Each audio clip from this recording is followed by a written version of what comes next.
No, we have many directions. So here's your task. The part that I did not introduce before.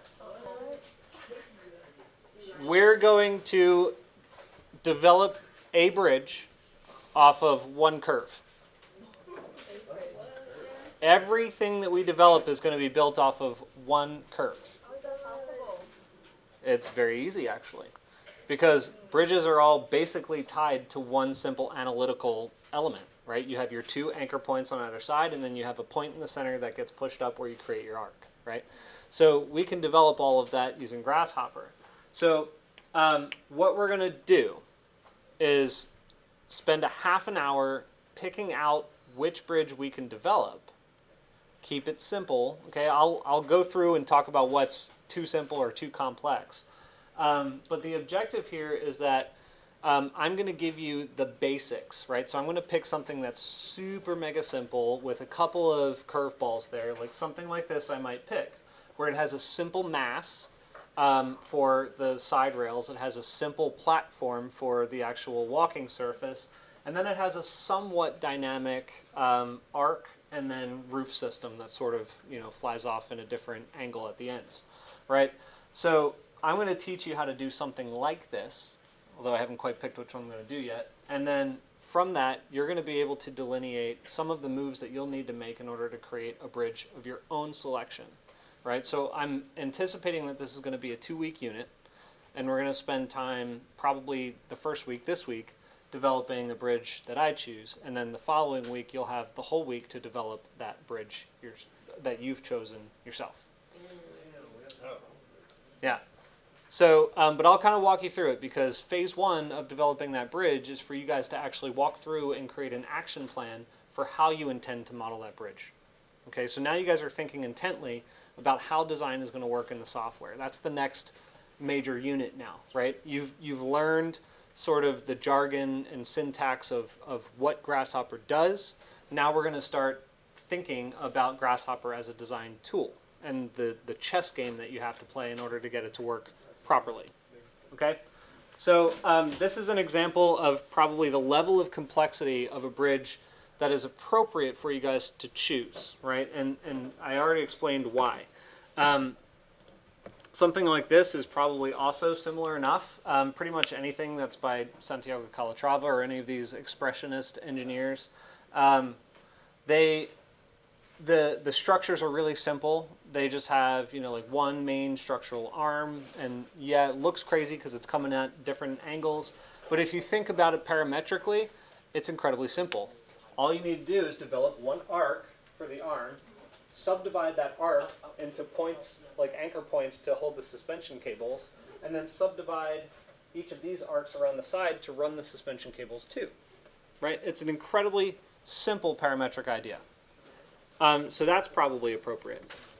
There are more complex bridges like this which sort of undulate into different systems. I would be okay with some of this, but you're going to be deviating from the one curve rule, which is kind of all right, but you'll have to think about how you're going to integrate possibly 2 curves, which may take a little bit of extra time on your part. Okay, so this would be okay, but I'd say don't go too much crazier than that. Something like this is probably underachieving a little bit, because it's exactly the same system on all sides, and all you have to do is just draw the arc, draw the platform, and then extrude, your cage around that platform, and then you're just doing a simple grid subdivision. So I'd say strive for something a little bit more complex, like this, right? It has a deviation somewhere in the design. So this is kind of similar to the other one that I showed you, right? It's a pretty simple architectural structural idea. I think you guys kind of got the point on that one. This one is far too complex. Okay? I would say anything that's like a programmatic bridge, where it starts to incorporate, resting spaces, gathering spaces. This one even has like an outdoor auditorium. You don't want to pick something like that because it's far beyond the level and scope of this project. Okay? So I'm talking to you about what you should pick a week before we're going to start this project. Why do you think that is? Right. So you can spend some of your free moments, which I know you have plenty, over the next week to kind of peruse the web and start exploring your architectural databases to find a bridge that you think will be appropriate for you to create. Okay? So, what questions do you have at this stage? So we just pick any bridge and we just copy it? Yeah, but not just copy it. What we're going to do is study its parametric relationships. Does that make sense? Yes. So, guys, in case you're curious, right, I want you to be able to piece this into to what our objective is. Okay, in this class, I need to teach you something that is incredibly difficult to not only just learn how to do, but how to be able to use it is like another level above, right? So I'm tapering us away from just tutorial and replication to a place where now you're starting to integrate some design analysis, right? And then once you move away from design analysis, you start moving into design synthesis, right? So that no longer are you just, say, copying someone else's work, but you're actually thinking of your own creative idea and developing its parametric relationships in order to accomplish it. Does that make sense? So we're still in the analysis phase. Yes, we are using a case study to now start to think about something that isn't what I taught you specifically. You need to learn to deviate from the specific lessons that you learned from me. Can you all agree to that? Yes. Are you all up to the challenge? Yes. All right. Yes? The curve, is it going to end up taking the shape of the bridge?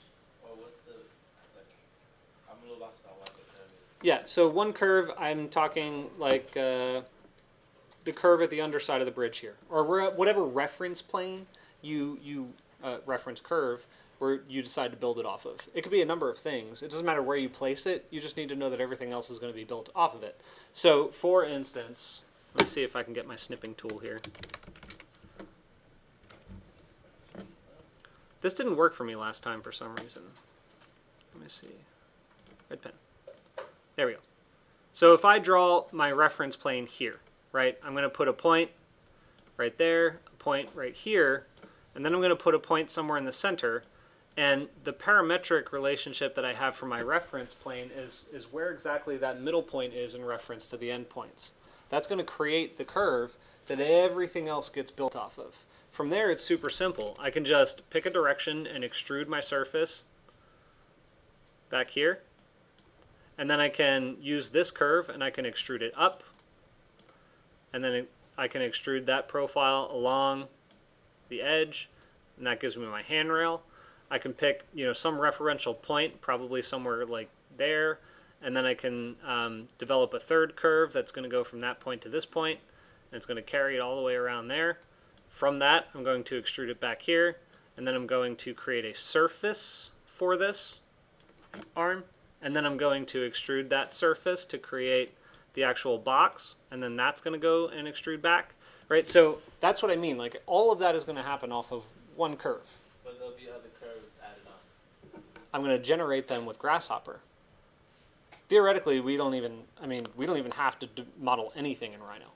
I'm starting us with a curve because it's easy. But you could do it any way, really. You could do it with points. You could put the points in Rhino. You could generate the points using actual X, Y, and Z coordinates in Grasshopper. It's up to you. What questions do you have? Yeah, I have a question. Yeah. Okay, that's the thing. Okay, I don't know. Where do I start? Okay. Okay, one curve gotcha, the points, and then curve. Isn't that adding like another curve? Am I just tripping? Yeah, well, yeah, but I'm not modeling that curve. Would you block across this? I'm programming the curve Oh. algorithmically. Algorithmically, yeah. We're doing it all in Grasshopper. All I'm saying is that the idea, right, the plan begins with one curve. That's what I mean by that. So yeah, we're going to generate other curves and surfaces and extrusions and all this other stuff, but it all begins with one simple parametrical data point, which is the angle of this curve and its place in the world, and then everything else gets developed off of that. And what you're going to find is, I'm already going to give you the conclusion at the end of this week, okay? The conclusion at the end of this week is anything that you plan for a grasshopper definition is going to be very, very close to how you would actually model it in Rhino. It's very simple. It's very simple and similar to what you would do in Rhino. Okay? Yes? Are you also gonna give us like a topo, or do we just it's just scratch out of scratch? We're doing it abstract. Okay. Yeah. I'm not going to worry about elevation change right now. All right. Cool. Any other questions? Okay. I guess let's get to it.